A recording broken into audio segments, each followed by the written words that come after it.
AP రాష్ట్ర వ్యాప్తంగా ప్రజలందరికీ కూడా ఉచితంగా సంవత్సరానికైతే 3 సిలిండర్లు అయితే ఇస్తున్నారు కదా.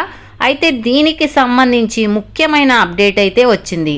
మీకున్న డౌట్స్ అయితే ఈ వీడియోలో క్లియర్ చేస్తాను. చాలామంది ఉచిత గ్యాస్ సిలిండర్లకు అప్లై చేసిన తర్వాత వాళ్ళు డబ్బులు పెట్టి కొనుక్కున్న తర్వాత 100లో 50 మందికి మాత్రమే డబ్బులు పడుతున్నాయి. మరి 50 మందికి అంటే మిగతా 50 మందికి అయితే డబ్బులు అయితే పడటం లేదు. అసలు మీరు చేసిన మిస్టేక్ ఏంటి, ఎందుకు పడటం లేదు, గ్యాస్ డబ్బులు సబ్సిడీ డబ్బులు పడాలంటే ఎలాంటి ఎలిజిబిలిటీలో ఉండాలి, దీని గురించి ఈ వీడియోలో క్లారిటీగా తెలుసుకుందాము. మీకు డబ్బులు వెంటనే పడాలంటే స్కిప్ చేయకుండా ఈ వీడియోని చూడండి. చాలా ముఖ్యమైన విషయాలు అయితే ఈ వీడియోలో చెప్తాను. ఎవరు కూడా గ్యాస్కి సంబంధించి డబ్బులు అనేవి ఎవరికైతే పడలేదో వాళ్ళందరూ కూడా ఈ వీడియోని ఎక్కడా స్కిప్ చేయకుండా చివరి వరకు చూడండి. వీడియో నచ్చితే మీ ఫ్రెండ్స్కి, మీ ఫ్యామిలీ మెంబర్స్కి షేర్ చేయండి.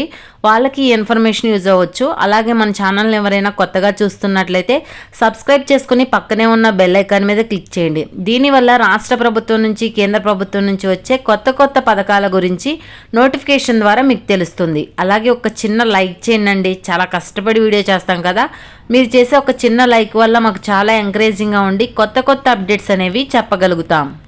ఇక వివరాల్లోకి వెళ్తే ఏపీ రాష్ట్ర వ్యాప్తంగా మనకైతే ప్రజలందరికీ కూడా మనకైతే సంవత్సరానికి ఉచితంగా 3 గ్యాస్ సిలిండర్లు అయితే ఇస్తామని చెప్పారు. అయితే ఈ గ్యాస్ సిలిండర్లు అనేవి మనం ముందుగా డబ్బులు పెట్టి కొనుక్కోవాలి, కానీ ఉచితంగా వాళ్ళైతే ఇవ్వరు.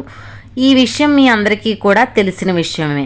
మనకు గ్యాస్ ఖరీదు ఏ రోజు ఎంత ఉంటుందో దాన్ని బట్టే మనం అయితే కొనుక్కోవాలి. మీరు ఎంతైతే కొన్నారో సేమ్ అదే డబ్బులు మనకైతే ఖాతాలోకి అయితే మనం కొనుక్కున్న 48 గంటల్లో ఆ డబ్బులు అనేది మన బ్యాంక్ ఖాతాలోకి పడతాయని చెప్పేసి ప్రభుత్వం అయితే చెప్పింది.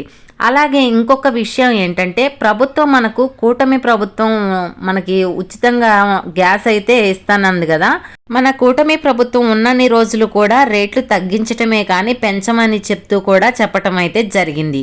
దీనికి సంబంధించి చాలామందికి 48 గంటల్లో అయితే డబ్బులు అయితే పడుతున్నాయి, విత్డ్రా కూడా చేసుకుంటున్నారు. కానీ చాలామందికి అయితే పడటం లేదు. దాని గురించి అయితే గ్యాస్ ఏజెన్సీ వాళ్ళ చుట్టూ తిరుగుతూ ఉన్నారు. అలాగే సచివాలయాల చుట్టూ కూడా చాలామంది తిరుగుతూ ఉన్నారు. అలాగే చాలామంది కూడా అడుగుతున్నారు ఎలా అప్లై చేసుకోవాలి, ఏమైనా డాక్యుమెంట్స్ ఇవ్వాలా అని కూడా వీడియో అడుగుతున్నారు కమెంట్స్లో. అందుకని వీడియో ద్వారా తెలియజేస్తున్నాను. ముఖ్యంగా మీరు చేయవలసింది ఏంటంటే ఈకేవైసీ, మీ గ్యాస్ బుక్కు సంబంధించి ఆధార్కి, బ్యాంక్కి అంటే మీ ఆధార్ కార్డుకి, బ్యాంక్కి రెండింటికి సంబంధించి కూడా ఈకేవైసీ అనేది తప్పకుండా అయి ఉండాలి. ఒకవేళ గనక మీకు ఈకేవైసీ గనక అవ్వకపోతే గ్యాస్ అనేది మనకు డబ్బులు అనేవి పడవు. అలాగే ఆధార్కి, బ్యాంక్కి కూడా లింక్ అయి ఉండాలి. ఇది కూడా చాలామందికి తెలియదు. అలా మిస్టేక్ చేయటం వల్ల కూడా డబ్బులు అయితే పడవు.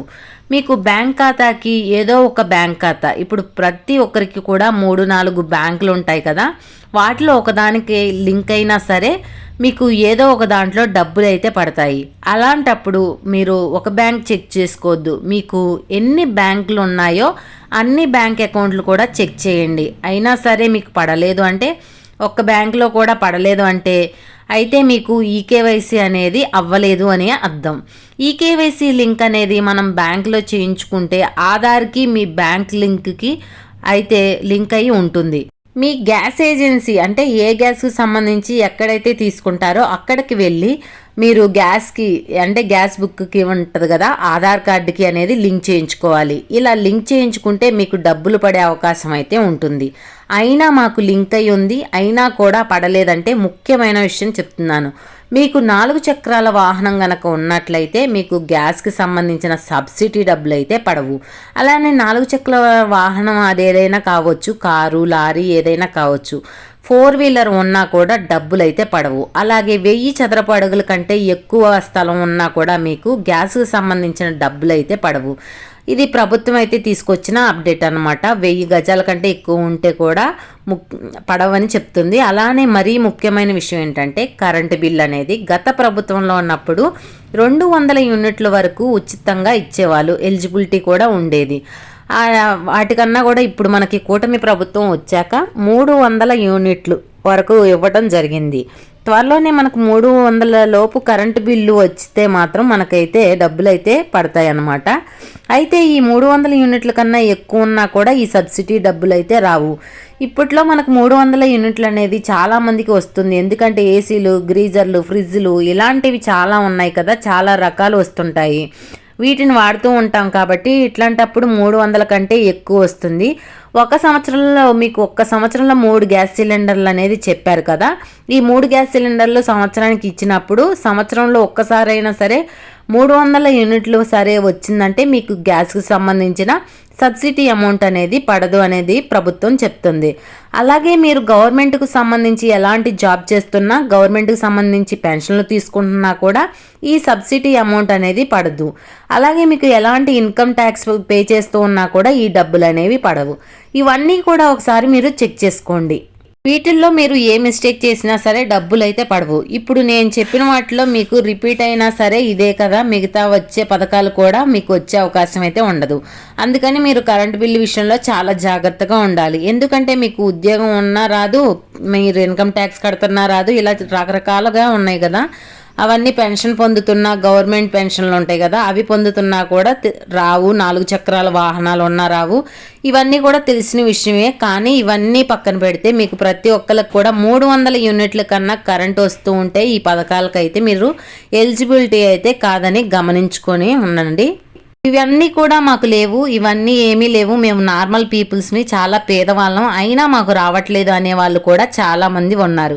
ఇవన్నీ ఉండి కూడా వాళ్ళు కొందరైతే ఇవన్నీ కూడా మాకు ఎలాంటి ప్రాబ్లం లేదు, మాకు కార్ లేదు, ఉద్యోగం లేదు, పెన్షన్ రావట్లేదు, మేము ఏ ట్యాక్స్ కట్టడం లేదు, సరే మేము పేదవాళ్ళము అయినా మాకు రావట్లేదు అని అంటే మాత్రం నేను చెప్పినట్లుగా ఖచ్చితంగా ఈకేవైసీ ఒక్కసారి చెక్ చేసుకోండి. మీ బ్యాంకులు అన్నీ కూడా ఒకసారి చెక్ చేసుకోండి. ఎందుకంటే మీకు తెలియకుండా వేరే బ్యాంకు పడతాయి, అందుకని చెప్పి వాటిల్లో కూడా చెక్ చేసుకోండి. అప్పుడు కూడా మీకు రాలేదు అంటే మనకు ప్రభుత్వం టోల్ ఫ్రీ నెంబర్ అయితే ఇచ్చారు. ఈ నెంబర్ గనక మీరు కాల్ చేస్తే మీరు అడిగిన ప్రశ్నలకు వాళ్ళు అడుగుతారు, కొన్ని సమాధానాలు చెప్పండి. ఓటీపీ మాత్రం అడగరు, మీరైతే అడిగినా కూడా చెప్పొద్దు. వాళ్ళు చిన్న చిన్న డీటెయిల్స్ మాత్రమే అడుగుతారు. మీ ఆధార్ కార్డ్ తీసుకొని వెంటనే గ్యాస్ ఏజెన్సీ ఉంటుంది కదా కంపెనీకి, హెచ్పి కానీ, భారత్ కానీ, ఇండియన్ కానీ రకరకాలుగా ఉంటాయి కదా, అవి అడుగుతారు. ఏంటనేది అవన్నీ కూడా చెక్ చేస్తారు. మీకేం ప్రాబ్లం ఉండదు. ఏం ప్రాబ్లం ఉందా లేదా, ఇంకా ఏదైనా చెయ్యాలా అనేది మొత్తం వాళ్ళే చేస్తారు. ఇదైతే చేసుకోండి. మీకు గ్యాస్కి డబ్బులు పడేనోళ్ళు ఇప్పటి వరకు కూడా మీరు 3 గ్యాస్ సిలిండర్లు తీసుకుని ఉన్నా, 2 తీసుకుని ఉన్నా పడలేదు, మొత్తం ఒకేసారి పడిపోతాయి. ఇదన్నమాట గ్యాస్ సిలిండర్లకు సంబంధించిన తాజా సమాచారం. ఎవరికి గ్యాస్ డబ్బులు పడలేదో వాళ్ళు నేను చెప్పిన టోల్ ఫ్రీ నెంబర్కి ఫోన్ చేయండి. అంతా కూడా తెలిసిపోతుంది. వాళ్ళు చిన్న చిన్న డీటెయిల్స్ అడుగుతారు, చెప్పండి. ఓటీపీ మాత్రం ఎట్టి పరిస్థితుల్లో చెప్పొద్దు. ఈ వీడియో పట్ల ఎలాంటి డౌట్స్ ఉన్నా కమెంట్ సెక్షన్లో కమెంట్ చేయండి, రిప్లై ఇస్తాను. వీడియో నచ్చితే లైక్ చేయండి. మన ఛానల్ని సబ్స్క్రైబ్ చేసుకొని పక్కనే ఉన్న బెల్ ఐకాన్ మీద క్లిక్ చేయండి. మరొక కొత్త అప్డేట్తో మీ ముందు ఉంటాను.